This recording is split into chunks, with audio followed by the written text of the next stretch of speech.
Okay, well now continuing my introduction to the Bill Douglas film trilogy. That's the three films made in the 1970s by Bill Douglas called My Childhood, My Ain Folk and My Way Home. At the beginning of the last video I talked about three different categories that one could actually view these films in. One was as autobiography, the second one was as actual filmmaking, and the third one as creative art in general. Now, as regards filmmaking, as I say, I'm not an expert on filmmaking, but basically these are very remarkable pieces of filmmaking, I would say. Particularly, as I said, the first two, but they're all very effectively done. And realising that these are clearly films that were done on a small budget. They were done with the assistance of the British Film Institute and various other organisations, as you can see from the credits at the end. And then they are done with small resources, but then on the whole, apart from in the third film, on the whole they concentrate on quite limited areas of action, if you like, and the cast is fairly small. I mean, it's got a fair number of people. The actual crucial figures, I suppose, amount to about half a dozen people or so, maybe slightly more than that. He clearly had a very definite personal vision of what he wanted to do as a filmmaker. Having said that, I do have some reservations. There are one or two features of the filmmaking that I find a bit difficult. One is that he has this habit of introducing a scene with a kind of tableau, with all the people just sitting there, and there's total silence, and then things start happening. But there's something about it. I mean, I suppose it was his personal way of doing things, but it has a very stylized effect, and to me it makes it less realistic.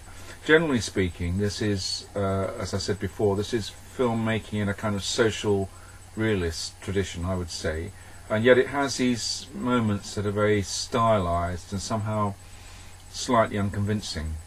But I suppose it's a matter of opinion, but you know, I find those moments occasionally jar slightly. Another feature of the films which is curious is their almost total lack of any kind of musical soundtrack. This is something that I'm interested in because I do compose music for films myself, and in fact I've just been doing some music for an unusual group of 9 2-minute films, which was quite interesting. So I've been thinking about music for films quite a lot recently.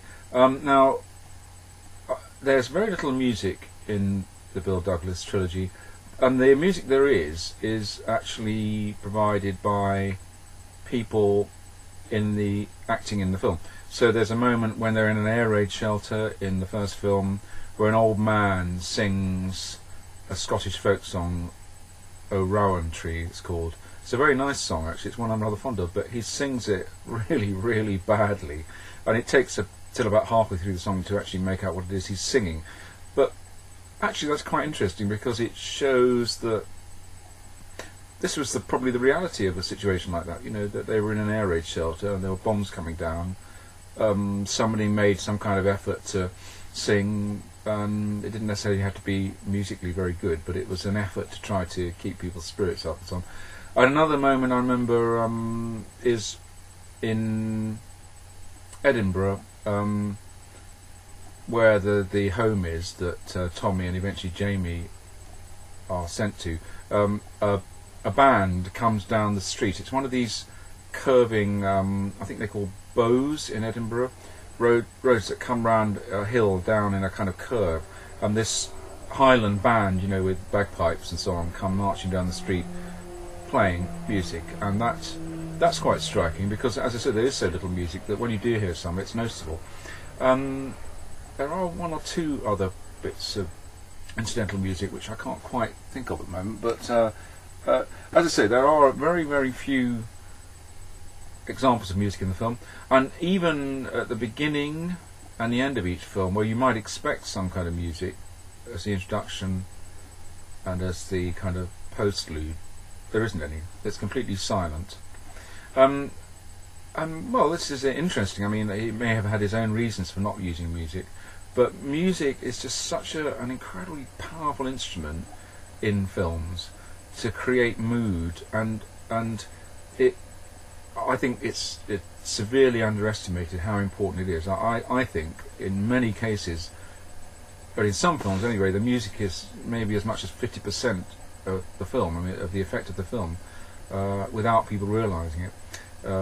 I mean, people might argue about that. That's my opinion.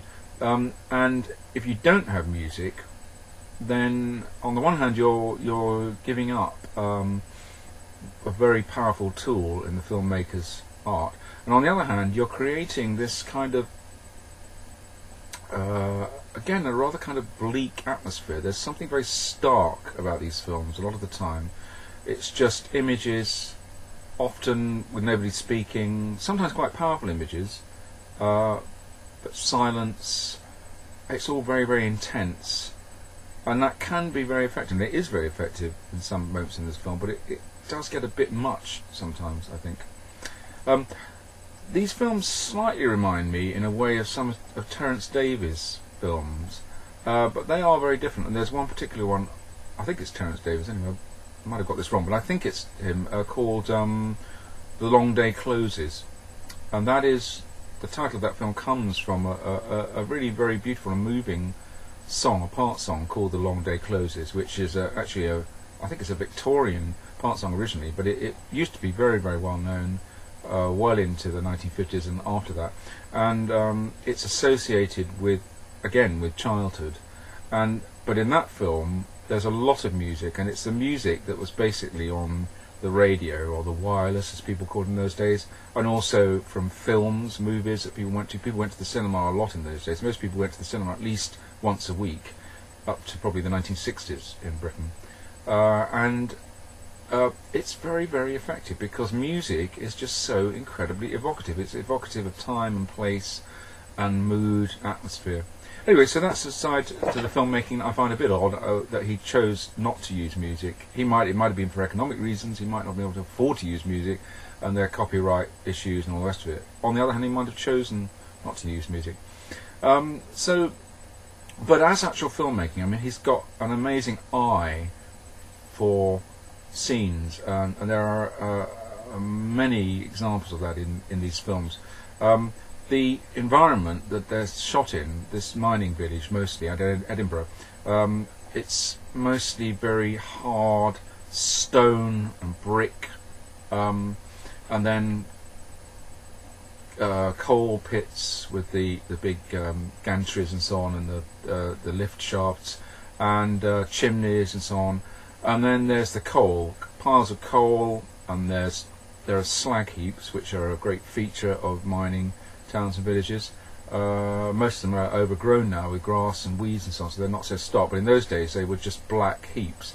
And there's people who used to scrabble in them. They're trying to find bits of coal. And there's a very bleak scene where Jamie early on is scrabbling in the slag heap to try and find some bits of coal, because it's very cold. It gets very cold in Scotland, and the heating in these houses was just coal fires. And he is black. He's covered in coal dust, and it is very grim. But there's a kind of strange beauty about it, the way it's shot. You have the coal heap, and then I think there's a railway line running along a viaduct, which is also very typical around there. And out of this very bleak world, he does create a kind of beauty. And then again, as I mentioned, all around these mining villages is beautiful rural landscape with cornfields and so on. And there are several moments where he uses that. There's a moment when one of the grandfathers dies. He's been rather mistreated, and it's a rather tragic figure. He dies, and his coffin is taken through the window of the cottage because they couldn't get it through the door, and then he's taken off on a cart with a horse and cart, and it goes over this hill again through the corn stubble, and that's very beautiful. And there's another moment when there's an incredible shot of the sky, and it's a dark sky with dark clouds, but it's a very big sky, and there's a kind of a very poetic feeling to it. It's again a rather gloomy feeling, but there is something quite powerful about it as well. And also, the other thing I should mention is that he gets fantastic acting out of people. None of these people were well-known actors. I'm not even sure if they were professional actors. Some of them might have been. I'm not sure about that. Jamie is played by Stephen Archibald, and he's the main character, and he's Jamie in all three films. So his is the biggest role of all, and he is very, very good. I mean, I think it's a very demanding role to play, because I don't know what his as an actual real person. I don't know what his experience of life was, but I hope it wasn't as grim as Bill Douglas's. But he actually plays the part of this kid in these circumstances very, very effectively, and he's asked to perform in situations which are pretty extreme and emotionally draining, and he does it very well, I think. So that's impressive. He gets very good at performances, and also some of the other actors and actresses, the same thing. He gets brilliant performances out of them, and he gets this kind of Scottish characteristic, which is usually referred to as dour. There's a kind of a hard quality. Scottish culture has this element of extreme hardness, a kind of granite solidity about it, but at the same time, interestingly, it also has this other side of great sentimentality, and just occasionally, for example, when the second grandmother gets drunk, this sentimental quality of the Scots comes out as well. So technically, there's not much more I can say about the filmmaking, but he obviously knew what he was doing, and he knew what he wanted, and it is done very effectively. In the last film, again, there are moments which are not so convincing as filmmaking, but I think that's partly because of lack of resources, because he was trying to depict Jamie in Egypt. Parts of it are actually, I think, probably are actually shot in Egypt, or at least in a similar country like Morocco or something like that. It might have been somewhere a bit closer. But a lot of the time, Jamie and his friend are sort of, they're in this hut in the desert, and there's just sand and barbed wire around it, and it's very basic. And there's something slightly unconvincing about that, because it's very unlikely they would have been just two of them in a hut, a small hut in an encampment in the middle of nowhere. I mean, it would have been a bigger place than that. I don't know. That was his choice to do it like that. But there's a very effective part of it, which is that Jamie spends a lot of time painting bricks, which are put in a line in black and white to delineate the perimeter, which is a very typical kind of RAF army kind of thing. And the other thing he does is he pulls a roller around to roll all the sand flat around the hut, and that's a real typical kind of old-fashioned army or RAF type thing, to make everything look neat and tidy. It's a completely futile task of flattening all the sand out so it looks kind of nice and smooth, and it's in straight lines where the roller's gone up and down like a lawn. Very strange, that. Anyway, and then I better not go on too long, because these are going to be very long videos if I do. But the other aspect which I'm interested in with these films is to viewing them as creative art in general. I mean, you can look at them technically as a piece of filmmaking, and other people will probably be able to say a lot more about that than me. But actually viewed as creative art, that's an interesting question. What was Bill Douglas trying to do? I mean, okay, it's an autobiography, but it's also a work of art, or they are a work of art. The three films are a work of art. What was he aiming at, and does he succeed in that?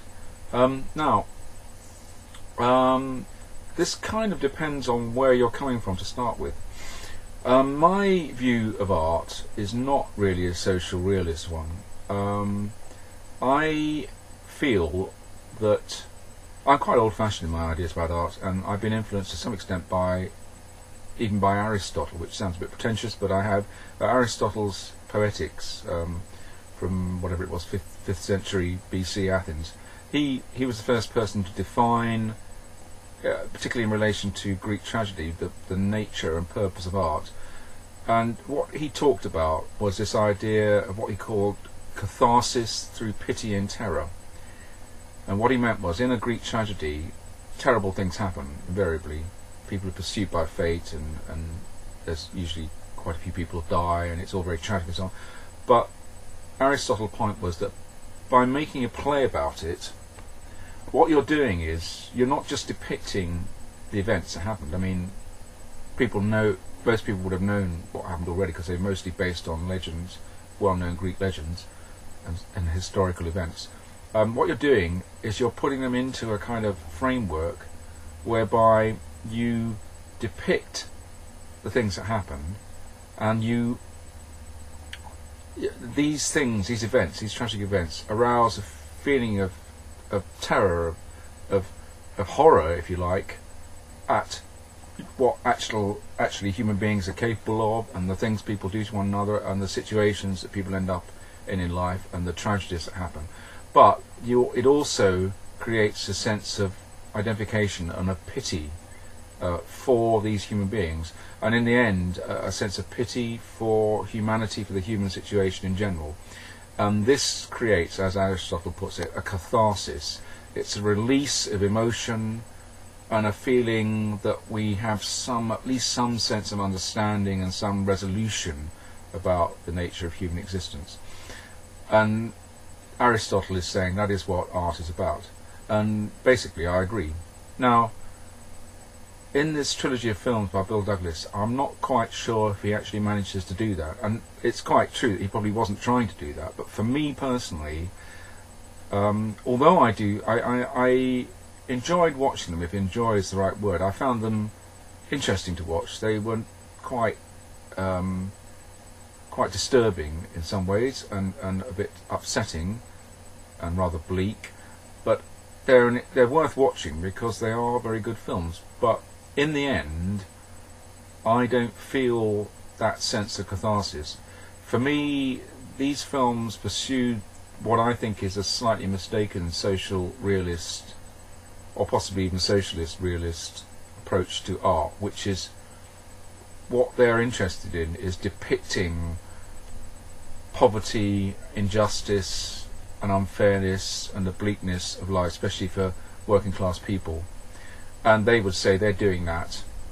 They're holding a mirror up to the world in order to show just the things that are wrong, and then the obvious corollary of that is that someone should get up and do something about it, i.e. change society for the better and so on. And I'm not against that concept per se, but for me that is not really what art is for. Art to me is, including filmmaking, is about something deeper than that. It's about trying to come to some greater understanding of our situation in this world, and trying to feel some kind of compassion, if you like, and fellow feeling for humanity and for the common experiences of humanity, and also to try to elevate those common experiences into something higher, and something that in the end could be uplifting, however tragic the events. For me, Bill Douglas doesn't quite do that, however effective these films are. And a contrast with that would be the last film I reviewed, which was Odd Man Out, the Carol Reed film. Now that is also a very dark and grim film in many ways, although it's not autobiographical. It's much more of a kind of fictional tale and a kind of almost like a kind of black thriller in a way. If that's not quite the right kind of word, but anyway, something like that. And he, in that film, it is sad, and it's about the human condition and the tragedy of human life, if you like. But in the end, it ends with the two main characters dying. I suppose I can say that because it's not a review of that film. And they die in very tragic circumstances. But because of the way it's done artistically, visually, the acting, and in particular the music, and also in the context of the story, at the end you feel sad, but you don't feel bleak. You feel a kind of you do feel, at least I feel, at the end of that film, this sense of catharsis, of release of emotion, that that human life is sometimes very difficult, very troublesome, and it can be very bleak. But on the other hand, it has its good side. For example, the young woman who is the lover of the character played by James Mason in Odd Man Out, she dies with him because she loves him. she's prepared in the end to go to his aid, and she's prepared even to die for him. And that is a very good example of the way that art can show how certain human qualities can raise us above just the mere physical circumstances of our life. So I don't know if that's very clear, but that is my reservation about this trilogy. It's very well done. It's good filmmaking. It's quite kind of gripping in a way, and there are some very poetic moments. There are some very moving moments in their way. Overall, I don't think it's great filmmaking in the sense that it's not great art. It's interesting and it's important, and these films should definitely be better known because they're only known to a small audience. And I don't know if Bill Douglas made anything else. No doubt somebody can enlighten me on that. But I think that they should be better known. But for all that, I would not put them in the category of great filmmaking. So I hope I haven't annoyed anybody by saying that. So I think I'll come to the end of this introduction at that point, because I've been going on a rather long time. And maybe I'll just end with one or two little clips just to give an atmosphere of these rather remarkable films. Oh, and by the way, I always forget to say this. If you've got any comments, I'd be very interested to hear them and to read them. And I'd love to discuss these films with people who actually know them. And also, if you found this review interesting or this introduction interesting, please do like it, and do subscribe to my channel if you wouldn't mind, because not many people have. Okay, goodbye.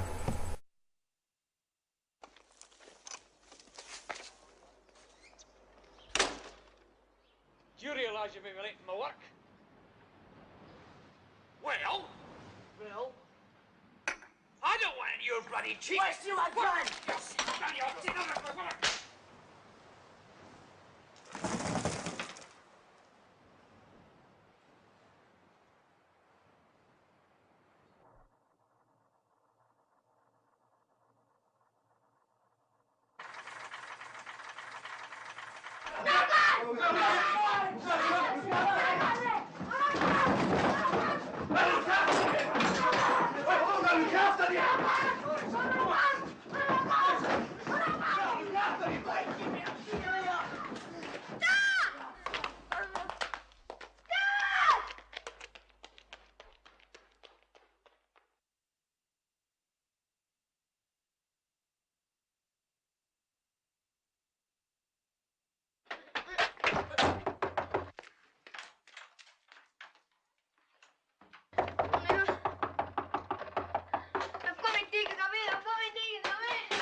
He was brought up by his granny on his mother's side. Would you know where his mother is? She's in an asylum. By law, the father will have to accept full responsibility for the child's welfare. Oh, he's always welcome here. Well, the boy is obviously in need of care. Don't you try to tell me my business. My son's character's spotless. There's not a black mark on his conscience.